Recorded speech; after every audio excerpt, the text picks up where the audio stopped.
Before I begin, here's some good news. On November 9th, your Conference Council of Presidents voted to approve the proposed Spring 2021 athletic season. Of course, the spring season is contingent upon COVID-19 spread, testing protocols, and guidance from local and national public health officials. So, next season is up to you. Follow safe distancing, wear your masks, wash your hands, and if vaccines come available to you, get them. This is the ninth in a series of sessions dealing with stress issues affecting athletes. This session addresses sources of disappointment and failure in athletics and how to deal with them in a healthy way. I'm sure you've all heard of this famous sport failure.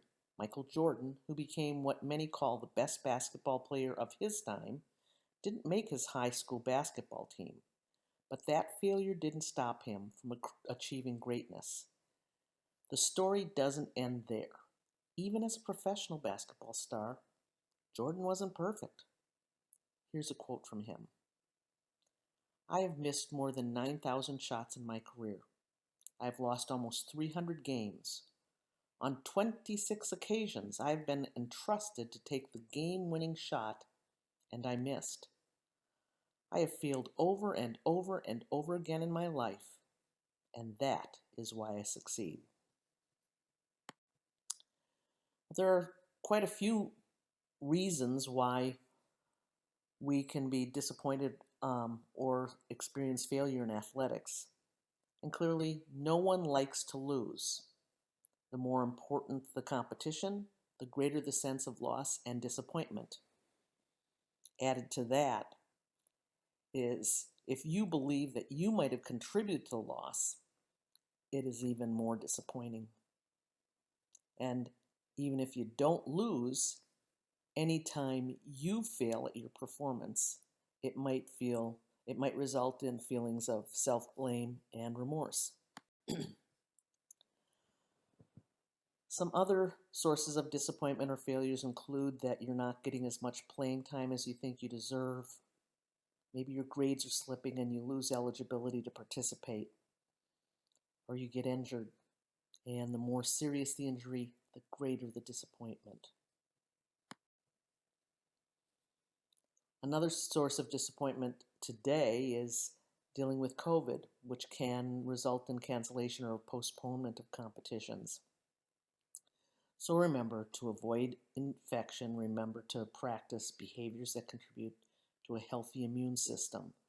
Eat well, maintain regular physical activity, drink plenty of water, and get adequate sleep.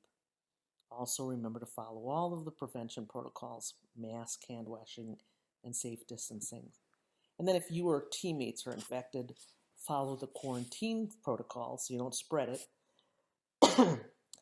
But stay in touch with your teammates safely, and if you're overwhelmed, especially if you're sick, reach out to health center supports, coaches, or your family.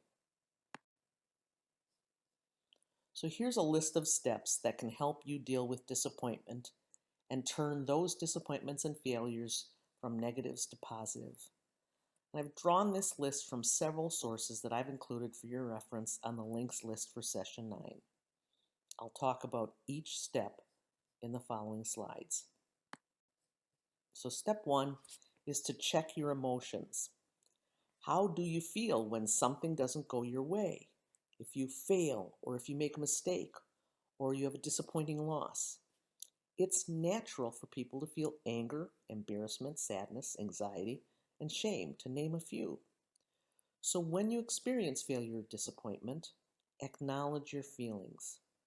A 2017 study published in the Journal of Behavioral Decision Making says you shouldn't try to slough off feeling bad after failure. Researchers discovered that thinking about your emotions rather than the failure itself is the most helpful way to deal with failure. So allowing yourself to feel bad is motivating. It can help you work harder to find better solutions so you'll improve next time. An initial unhealthy response might be to lose your temper or retaliate. Some people withdraw or give up or shut down. If you're still in the midst of competition, these responses certainly won't help. After the fact, some people engage in self-destructive behaviors like binge eating, starting fights, or getting wasted. Unfortunately, none of these responses will do you any good, and some can make them worse. So, for step 2, resist the urge to do something harmful or unhealthy. Step 3 is to practice healthy coping skills. In the heat of the moment, if you've blown a play or the team is going south, the best thing that you can do is gather yourself. Take that calming breath, first by blowing out all of your air, and then slowly inhale, and then get back into the game. Afterwards, if you want to deal with the disappointment, you might find that getting together with teammates to talk and process your feelings, maybe work out together or go for a hike, or better yet, watch a funny movie together, that may help you to feel better. Things that you might do on your own if you want to be alone is listen to calming music, get out in nature, play with a pet, do something that works for you. Or try some of the relaxation strategies I've shared in past sessions. And as always, at the end of this session, I'll share one more strategy that you might find useful when you feel disappointment or need to forgive yourself for a mistake.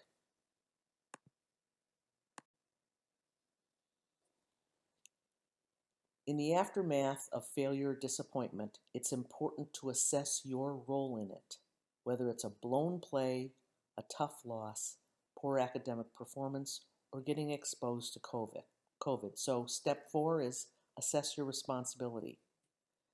If there was nothing you could have done to prevent the disappointment, say your competition is canceled because of the other team had too many positive COVID cases, you have to let that go. Don't dwell on those disappointments. Instead, find something to fill your time, safely spend time together with your teammates, work to build your team chemistry, but get over it. If there's nothing you could have done, there's nothing you could have done.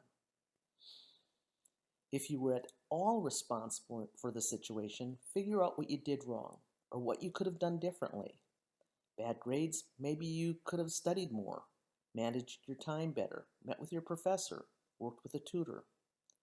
Poor athletic performance, you might have talked to your coach, worked harder in conditioning and practices, ate better, gotten enough sleep, maybe partied less. A COVID positive test, ask yourself how you might have been exposed. And if you knowingly engaged in unsafe behaviors, ask yourself why you did something that impacted your entire team. And then decide what about your decision needs to change. Finally, own up to your responsibility, which is to acknowledge to yourself that you could have done things differently, and then accept responsibility to those who were affected by your actions or failure, and then let them know what you intend to do about it. Bottom line, don't look for excuses, look for explanations, and then do something about it. Step 5 is to learn and grow from your failure or disappointment. Don't make the mistake of dwelling forever in your failure or disappointment. You can just get stuck there. So look past your disappointment and move on. Recognizing that you made mistakes and you don't like how you feel should motivate you not to make the same mistakes or fail again. In other words, turn your failure and disappointments into life lessons. Recognize that sometimes the best thing that can happen to us is to experience failure. It makes us stronger when we can rise above it and keep on keeping on. Step 6 is to make a plan. So once you know what you did wrong or what contributed to your failure or disappointment, ask yourself what you can do differently. Even if the failure or disappointment is due to a team thing, what can you do about it? Step 7 is to be a leader, to rise above your disappointment. As a student athlete, you're often seen as a campus leader, representing your team and the college. People look up to you for your strength, your work ethic, your dedication, and character. The final step in overcoming disappointment is to emulate the best qualities of your role as a student leader. Demonstrate to your coaches, your team, your friends, and your family that you have the character to rise above the disappointment. Here's what a leader does in the face of disappointment. When someone else makes a mistake, a leader cheers them on and encourages them, maybe works with them to overcome it.